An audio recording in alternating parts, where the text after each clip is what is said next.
What is up, guys? The LA Gamer here, and today I am bringing you guys episode 8 of my MLB 17 The Show Fantasy Draft franchise. Now in today's episode, as we start off, I want to show you guys real quick the standings and what the standings are looking like.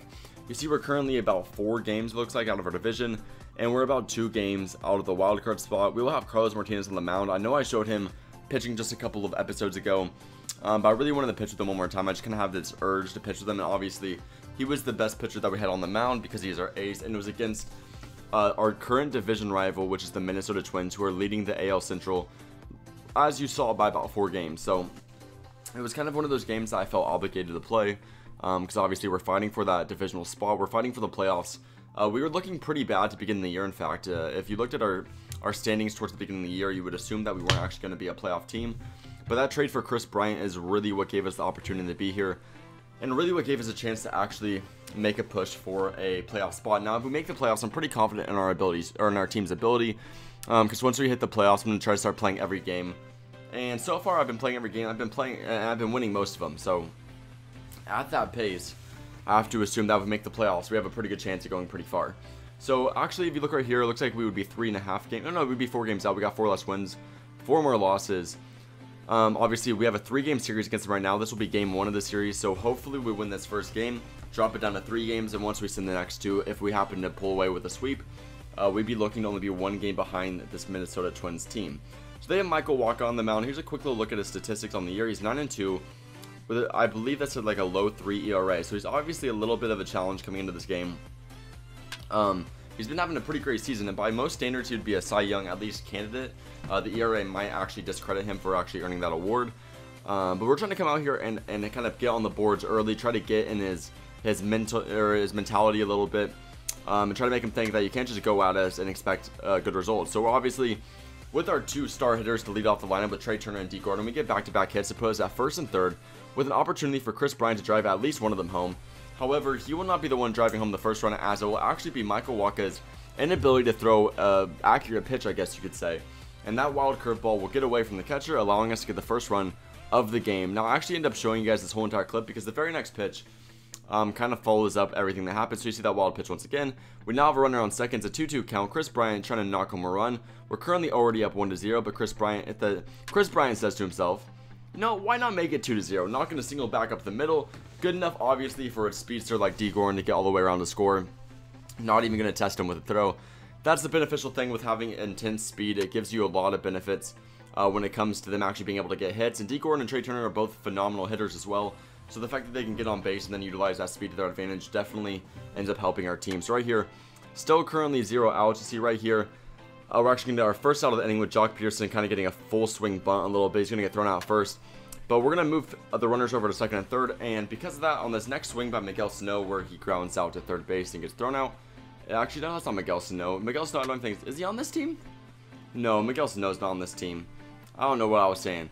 On that next ground out, we actually do end up scoring a run. So we're up 3-0, and then we ground out there. So we're going to stay at 3-0, moving on into the bottom of the first. Now, we have Carlos Martinez on the mound. Now, if you remember 2 episodes ago, we played with him. I believe he threw a complete game shutout. Obviously, he's trying to come back and have that same exact performance this game.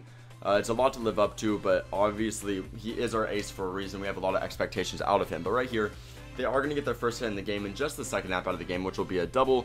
And with Joey Votto up to bat, we have a little bit to be worried about, but luckily, we will be able to strike him out on that low fastball that is also away on that lower corner. And then the very next batter will strike out on a fastball, this time high and away. So back-to-back phenomenal at-bats for Carlos Martinez to work out of that little situation that he had going on. So moving on a couple of innings, this might actually be the very next inning, but D. Gordon's going to lead it off and get a nice little single back up the middle. This is the one benefit to having that speed, is that you can make big plays out of nothing. So right there, although we do get on base and give Kris Bryant a chance to knock him home, he would not be able to do so right here. Now, we do have Giancarlo Stanton coming up to bat. I've been able to hit a little bit better with him recently, and that little hitting streak that I got with him is going to definitely remain in this game. If you look closely at Giancarlo's stats throughout the game, you'll be very aware of the fact that he has a very good game. And then look closely at Giancarlo's stats as we get out of the game too. And I want to show you guys the box score, because I think you guys will be impressed. But not only that, but D. Gordon also has a phenomenal game. So I want you guys to pay close attention to both those players.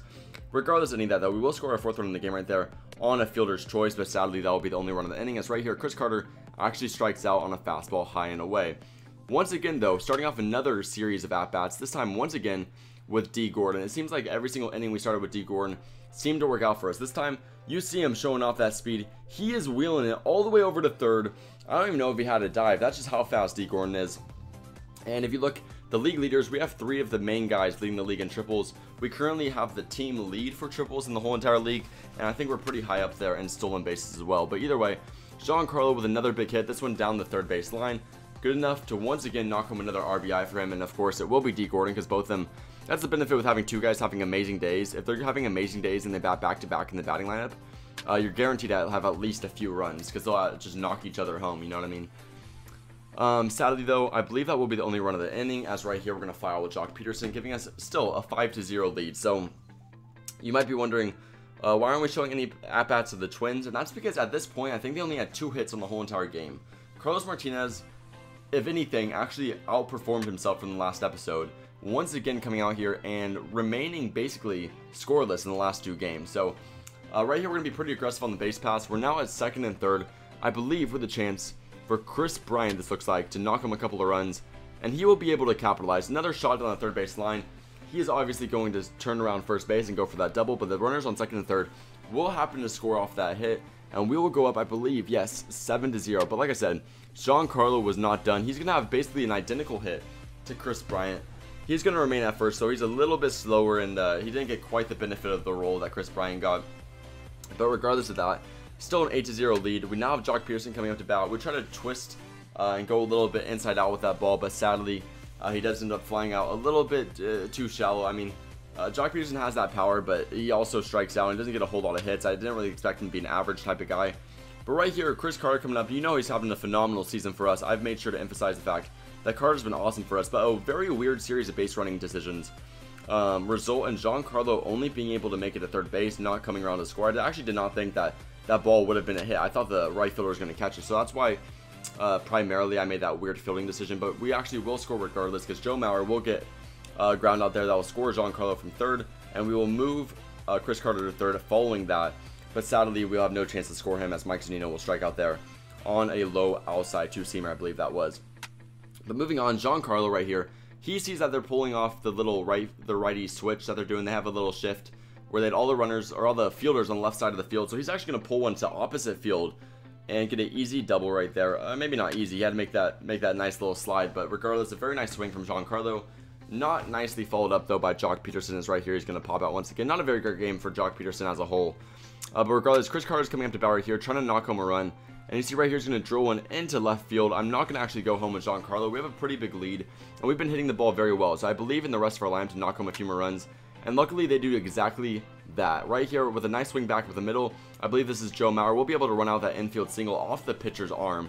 And it'll put us at first and second with 1 out. They actually end up getting an advanced base off a wild pitch, but it didn't really end up mattering because they will walk that batter. So now we have bases loaded with 1 out, and D. Gordon goes... I mean, if everybody's... Or actually, I believe that's Ben Revere. If he just feels like if everybody else is having a great day, why shouldn't he? So he's going to get another great hit over the third baseman's head for another 2 runs.